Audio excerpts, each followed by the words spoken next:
Hello and welcome to course 11 in our Cyber Essentials series. This is the second to last video that we will do. Course 12 is the final video, and that is on defense. So today we're going to review Adversarial Tradecraft. Again, the Cyber Essentials series is meant to give you a brief introduction to a topic in or related to cybersecurity. And so today with Adversarial Tradecraft, let's talk about what it is. Adversarial Tradecraft is really the documented and undocumented tactics, techniques, and procedures used by a threat actor or group when conducting an attack campaign. Here it just says procedures. I like to incorporate the tactics and techniques as well. Tactics and techniques do typically make up procedures, but it's good to expand upon that topic. So what will we be reviewing? Well, again, we'll give brief introductions. It's not an all exhaustive list,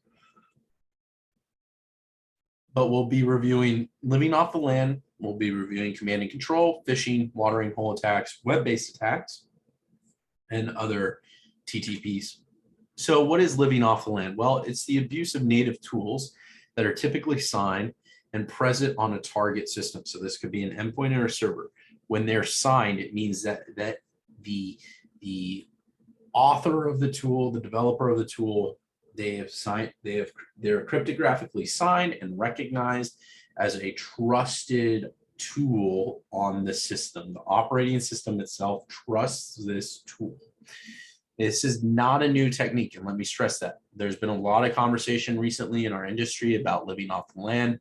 It's being presented as this new way of hacking. Well, it's 25 plus years old, and it was mentioned in old e-sign. So the concept of the use of the idea of using native tools that are signed and trusted to hack has been around. So it's living off land is typically used from a post-exploitation perspective, because as you work with living off the land tools, or you begin to execute your objective, you're working to not write to disk. You want to stay in the volatile memory so that if an operating system's rebooted or something changes, or an area that was allocated, a memory was allocated is now changed, right? This is how the living off the land techniques can typically evade detection or evade the results of a forensic analysis, especially if nothing's written to disk. And so this is common in Microsoft operating systems. However, it does exist in Linux and Mac OS as well. Typical languages that are used are WMI, PowerShell, or C#. There are other languages related to Linux and Mac OS that are more native, that are used there too. Again, it's not all about scripting or all about using a programming language. It's typically about using a specific tool that resides on an operating system to complete your and fulfill your objective. So what's a key benefit of living off the land? Well, it can evade detection. In many cases, it can bypass security controls because these are trusted native tools that are being abused. And as well, you avoid writing to disk, so you reduce the amount of a forensic trail that you leave behind. So around the history again of living off the land, I talked about how it was brought up 25 years ago in different e-signs. However, it was reintroduced at DerbyCon 3 in 2013, and then again it was reintroduced with the LOL Bins project in 2018. LOL Bins stands for Living Off the Land Binaries. The project is now also referred to LOL BAS, or Living Off the Land Binaries and Scripts, and also libraries. This is a project that has aggregated many different binary scripts and libraries that can be used for living off the land techniques. I know that there is potentially some scripts and some binaries that are missing, or how to specifically leverage those to accomplish a specific goal.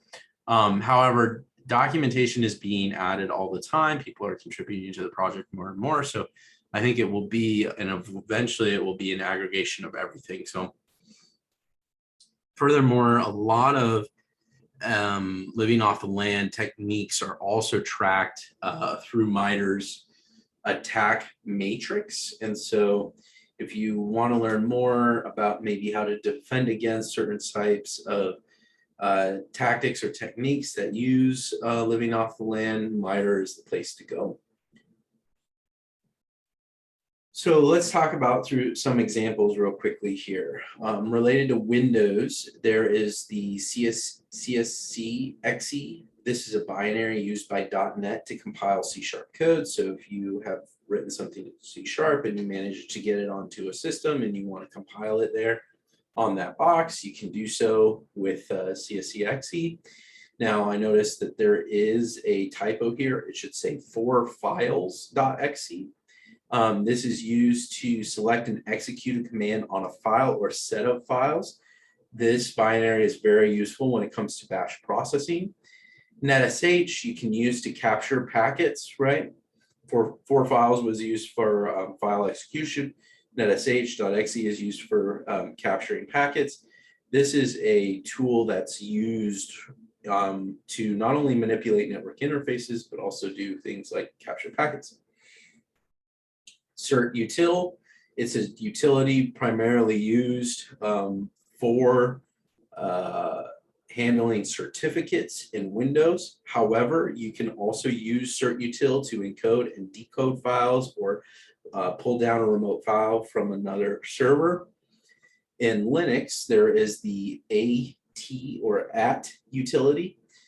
This is primarily used to schedule execution of different commands at a particular time. So it's very similar to scheduling tasks. There's also trap that can be used as a persistence mechanism because this command allows programs and shells to specify commands that can be executed when signals are interrupted. So basically, right, we're talking about event triggered execution. So if there's an interrupt signal, execute this type of command or execute this reverse shell back to this machine, right? You're establishing persistence.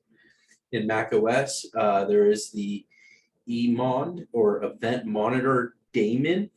This daemon accepts events from various services and runs them through a simple rules engine and then takes action upon them. So you can use this for execution of malicious content or even privilege escalation.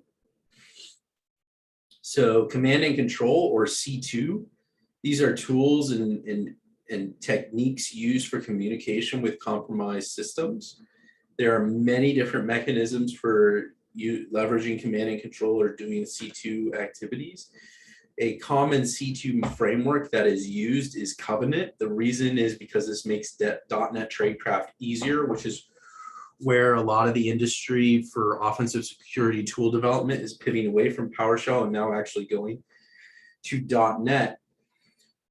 With Covenant, it supports .NET Core. So what that means is it's multi-platform. So you can run Covenant natively on Linux, Mac OS, or even Windows platforms. So it's very versatile and it serves as a collaborative command and control platform for red teamers. So common attributes though found in C2s and command and control.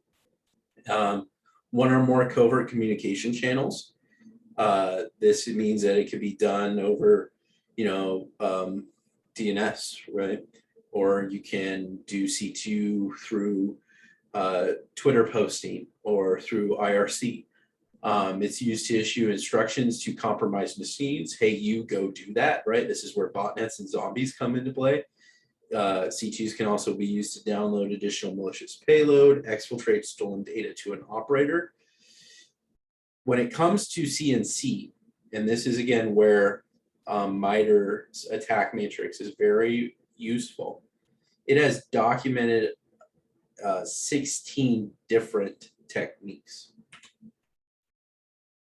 Another method in the Adversarial Tradecraft playbook, which we're all familiar with, right, is phishing. It's a primary form of social engineering. You're posing as a legitimate entity and you're luring individuals to do something. Hey, download this for me. Here's this document. We need you to sign it and give it back. Enable all the macros, right? Now there are different types of, so phishing is underneath social engineering. So if we bottle up social engineering can happen through phishing, email, telephone phishing, or even text messages. Sometimes, hey, this package is, due to arrive to your location, right? Click on the link, track the package. Typically, all methods of social engineering or using phishing or phishing, right? Their intent is to gain some form of access to unauthorized systems. Again, in the case of phishing and sending emails, you're typically sending an infected attachment. So there's a malicious macro, and this is where multi-stage payloads come into play, and payload delivery is chained together. Also, you can have malicious links. Hey, you're sending an email. Hey, we noticed an account lockout. Go here to reset your credentials. You click there, and it's a credential harvesting site, right? And what the purpose of that is because it's easier to ask for access sometimes than to obtain it. Web-based attacks simply is the exploitation of public applications. There are many different ways web-based attacks occur.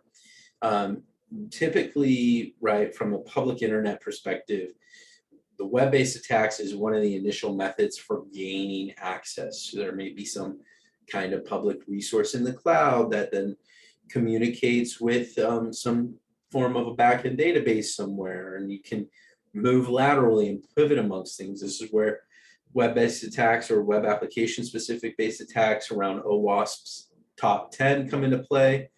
Vulnerabilities related to common weakness enumeration, which is a list of the most common and impactful issues experienced over the last 2 calendar years. And then there's also drive-bys, right? Malicious advertising or drive-by download, which could potentially be trying to compromise or exploit a vulnerability in a browser. So furthering along around drive-by compromises, there are also watering hole attacks or a strategic web compromise. So you're targeting a specific user or a set of users based on their shared interest. You're hacking a legitimate or compromising an attacker is compromising a legitimate website with the purpose of putting in malicious code. Think of MageCart here. MageCart, if you're not aware or don't know about it, go ahead and Google what is MageCart, and it will talk about skimming. There is also malicious ads, right? So these sometimes can be served through legitimate ad providers. However, they have an ulterior motive, right? There's a different purpose for why they're being served up. So exploit software on a client endpoint upon visiting a website, that's the purpose. And they're typically used to steal application access tokens. And this is so that the actors can gain access to protected apps and or information. There are many, many different tactics, techniques, and procedures, all of which we couldn't cover in this short video. And the great thing about it is they're documented. However, what's documented typically comes from foreign actors. So if you're looking for TTPs from allied forces or from Western-facing TLAs, you might not necessarily find that information on MITRE. Some of the tradecraft is used and is interchanged between groups. And importantly, tradecraft does change. Adversaries are always developing their craft, adapting their techniques, and creating tools. But in many situations, the question that they have to do, or the thing that they look at, is a cost-benefit analysis. It might be more worthwhile to use a documented procedure or something that they've used in the past, or some open source tool that's there and available, as opposed to going out and writing their own. Especially when many 0 days or other types of one-day vulnerabilities with successful proof of concept exploits typically have a short shelf life, right? So it's good to stay up to date with threat reports, Cisco Talos, Palo Alto, Unit 42, FireEye, MITRE. They all publish different types of threat reports on emerging threats and things that they're seeing. So I hope that through this video, you've learned something about adversarial tradecraft. This was course 11 in our Cybersecurity Essentials series. If you have any questions, you can email us at cyberrange@techdata.com. And our next video in this series will be our last. So hopefully this information was helpful, and we look forward to seeing you on the next one.